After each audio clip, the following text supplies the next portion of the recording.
Welcome back to Trendy Boutique. Today I'm going to be showing you guys how I created this beautiful door hanger. So I had an order for two, but for time's sake I've already done one, and now I'm going to show you exactly how I created this look. But before we get into this video, be sure that you like, subscribe, and turn on your notifications so that you know when I post another video. I will have probably about 2 videos coming per week on how to create different crafts at home and how to achieve different DIYs. Definitely saves you money, and for me it is very relaxing. So before we get into this video, let's get started. So let me kind of show you what I have here, what I've already done. So here you have just a plain, was already stained and painted wooden round. I did purchase these wooden rounds from a shop on Etsy. I will post the link below so that you can go on over to that shop if you're interested. Just really quick, I will show you a few things that I use to make my door hangers. So first of all, the rounds, and then I stained it. First, I stained it with my Minwax Provincial stain.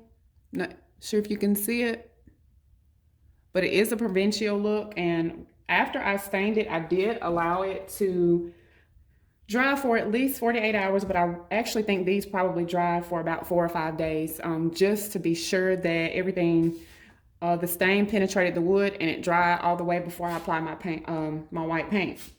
So once it was dry, I did go in with my tape, painter's tape, and I just, of course, added it. I did about 3 3/4 away from each, the top and the bottom.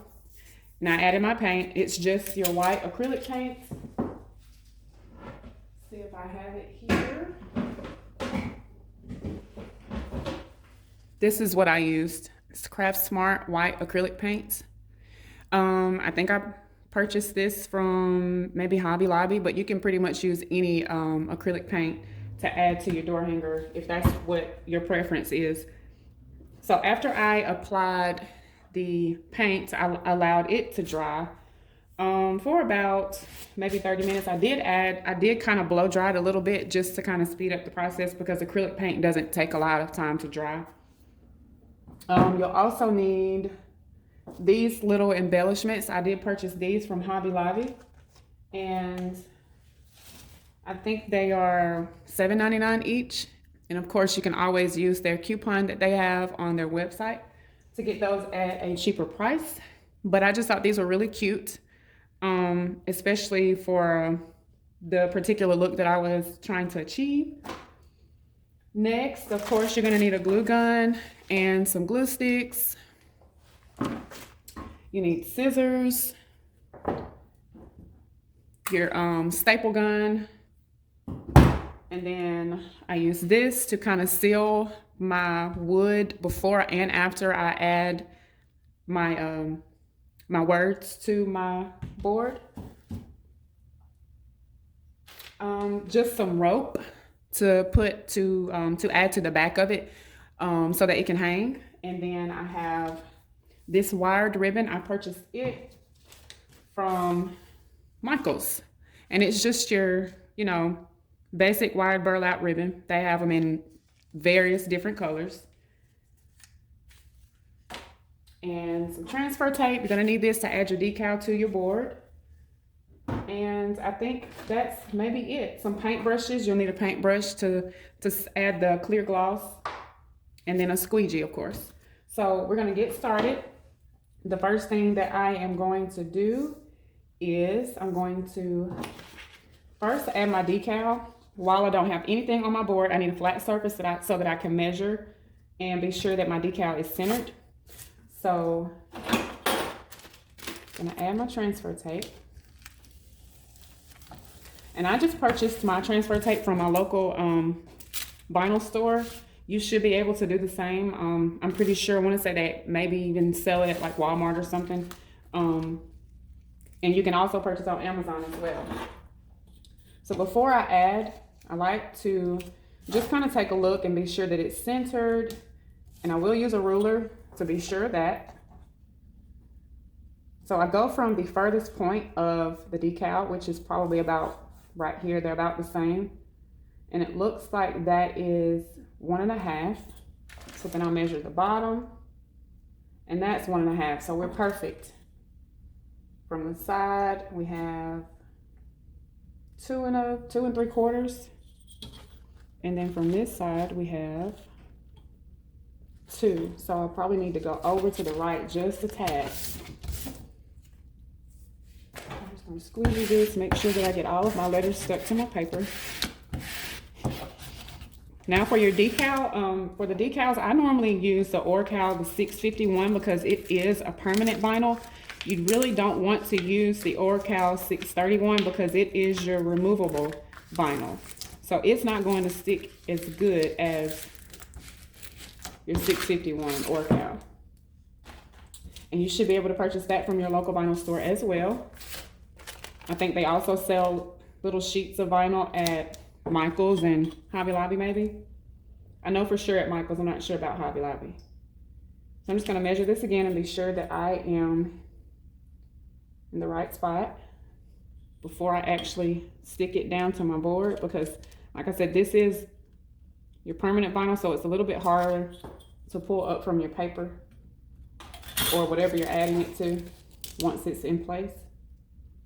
So I'm gonna go to the right just a tad. I'm gonna remeasure. And I have about 2.5 and 2.5. So I'm just going to go ahead and squeegee this out. Now that it's centered. Be sure that you go over this a few times just to be sure that you're getting all of your bubbles out. We don't want any bubbles. Bubbles are bad. It takes away from the finished look of your project. So you want to be sure that you don't have any bubbles in your vinyl. And I think we're safe. So I'm just going to peel this back. And kind of use like an up and downward motion. It helps to kind of take the transfer tape away from the board and the letters at the same time. It is a little easier that way to me. And I think that looks pretty good. So next I'm going to take my sealer, water-based. It has to be water-based, you guys. You don't want anything other than water-based. Your oil-based will leave, whatever your project is, it will leave like a yellow tinged look, and you don't want that. So be sure that you get the water-based.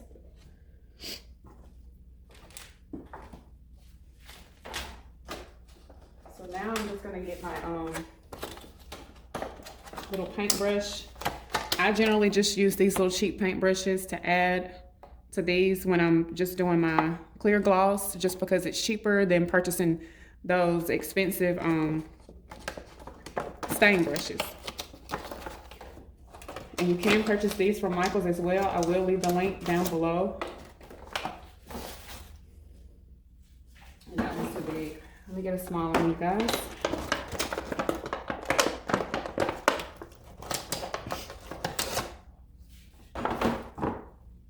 Alright, so we're just gonna get a pretty good generous amount on your brush, but not too much.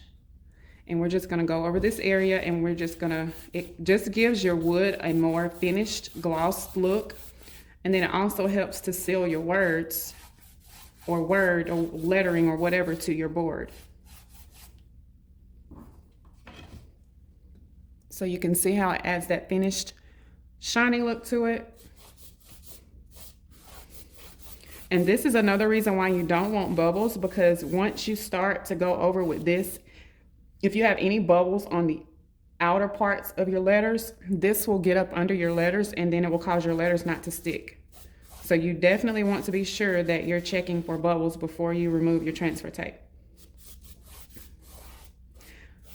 And then it just looks more professional. Look at that. Oh my God, it's just so beautiful. So once you're done with that, we'll let it sit for about 5 minutes, and then we will add our embellishments. All right, you guys, we're back, and now that our clear gloss sealer has dried, we are going to go ahead and add our embellishments to our board and finish this bad boy on up. So when I'm adding these, I like to kind of add them before I actually secure them. You want to do that just mainly because you don't want it to be off. You don't want to go ahead and put them on there and everything just kind of crooked. You want it to look as good as possible. You know, especially if you're creating this for a business or if you're creating it for yourself. You know, you just want to, you want it to look as good as it can possibly look. You want to do your best. We never want to be mediocre. We always want to be and do our best. So I will generally go ahead and kind of fold one of my pieces of ribbon and set it down so that I can kind of see where my ribbon would be or my bow, and that way I can kind of judge where my embellishments should be. So there we have the bow, and now we can kind of see where to place these. So I think where we have them is probably the best place for them. So how I like to add my embellishments is I use my staple gun. I have found that using hot glue sometimes will kind of, especially if you have ones like these that don't really like to sit flat, like, you know, they won't sit flat by themselves. So the hot glue doesn't really secure them like I would like to. So I use my staple gun. So be sure that when you're doing this, you're on a flat surface, because if you're not, your staple will not go in flat, and it will cause your embellishments to kind of move freely. And we don't want them to move freely. We want them to be as secure as possible. So get over them and kind of press down in a downward motion and staple. And there we have it. And see, these are not going anywhere. I am tugging on them and they're still in place. So that's why you want to make sure that you're on a flat surface when you do that, and you don't have to worry about them moving. So I think that's a good place. So I'm going to come over in about the same area, which I think is going to be about right here.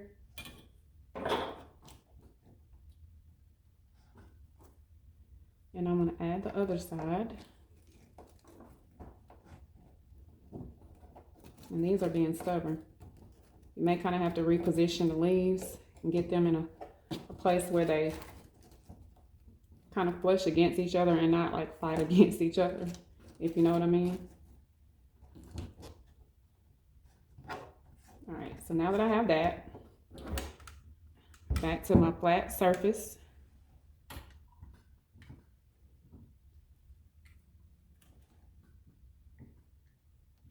And I'm going to press down. As I'm pressing down on the handle, I want to press down on the glue gun as well. And they're in there, y'all. They ain't going nowhere. All right, so now that I did go ahead and cut 2 extras, because I think I want to go back in after I add my bow and then just kind of add these in to give it like a fuller look. So we'll see once we get the bow on.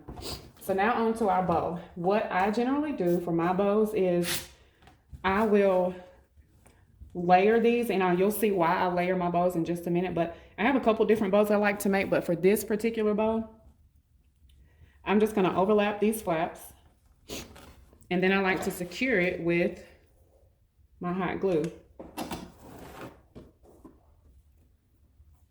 So I'm going to secure the flaps with my hot glue. You just need a thin layer because you don't want the extra hot glue to go through to the other side of your ribbon. So all we need is a thin layer. And I generally make one layer bigger than the other layer so that it gives it that layered look. See how this has like a layered look to it? So we want one side to be bigger than the other so that it kind of sticks out and you can fluff the top layer up a little bit. So this is the bigger layer. And secure it as well. The thin layer, you don't need a lot. Uh-oh. That one's being stubborn. All right, so next what we're going to do is just place the smaller, which one's bigger? I think I glued it wrong and now I've made both of them the same size. Let me go back and make one smaller. It's not going to work on me. Okay, well what we're going to do is, let's see if this one will come apart. Nope. I'll just fluff it out and make it look a little smaller. So how I bunch my ribbon for the middle, and also to secure the two in place, I'm just going to use a little piece of my pipe cleaner. Generally, I like to use whatever color my ribbon is. I like to kind of coincide with the pipe cleaner, so that way the colors blend. Of course, you don't want to use a white pipe cleaner on the burlap ribbon, this color. You want to kind of match and coincide with whatever your color scheme is. So I generally, for my ribbon, to get the bunched look, what I do is I only use these two fingers, pointer finger or index finger and your thumb. So for one, you're going to put your index finger at the top and thumb in the middle, and you're going to bunch it. For the opposite hand, you're going to do the same thing, index finger on top, thumb at the bottom, and bunch it. And then you just pull the two together. And there you have your bow. And now you just go through and you just flip it out. So now we're going to add our pipe cleaner to the center to hold the two together. I normally don't like to cut a long piece because you don't need a lot. You just need just enough to secure the two. If I do end up with two longer strands on the end, once I've twisted it, then I'll just tuck them down in these little spaces. But this piece was actually perfect. I didn't have to do any tucking for real. Once you've done that, you want to kind of press down on the, and this is why I use the pipe cleaners as well for this, because it helps to mold the bow once you have it secured. So it gives it a flattened look in the middle. And then you're going to come over here to your board or your door hanger or whatever you call it.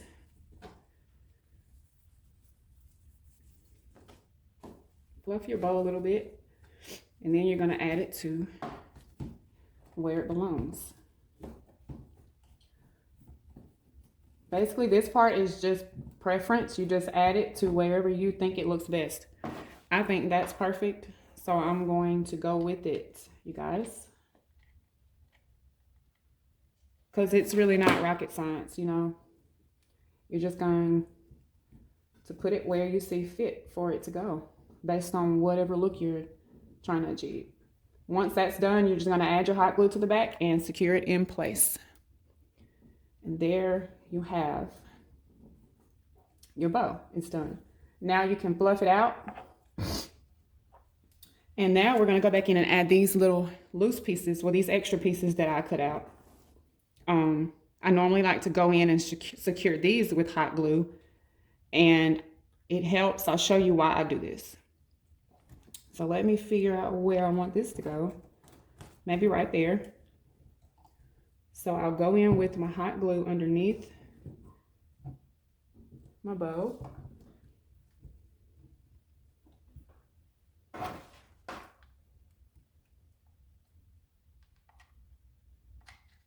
And I normally will add a significant amount. Then I go in with the back layer and I just press down on that. So the reason I go in and do this is because not only does it create a fuller look when you add that extra piece, but once you add it, you can kind of adhese it with the hot glue and the bow, and it helps to secure the back piece of the bow so that it doesn't go anywhere. And it gives this part a fuller look. And then you can kind of just maneuver it however you want to. So now I'm going to add the other side, and then we're going to move to the back. So the same thing for over here. I may need to shorten this one a little bit. We'll go in between these two. Do it like that. I've added that other piece over here, and now we're gonna move on to the back to add the hanging portion of our door hanger. I generally will kind of place my finger in the middle, in the front, and then I place the same, and again, I'm only using these two fingers. Your thumb in the middle, place your index finger right behind it, and that's how you can tell where your middle portion is. I've already marked it. You probably can't tell, but I put a little of my gloss right there so I can see exactly where I need to add it. And once again, I'm going to use my handy dandy staple gun to add my string.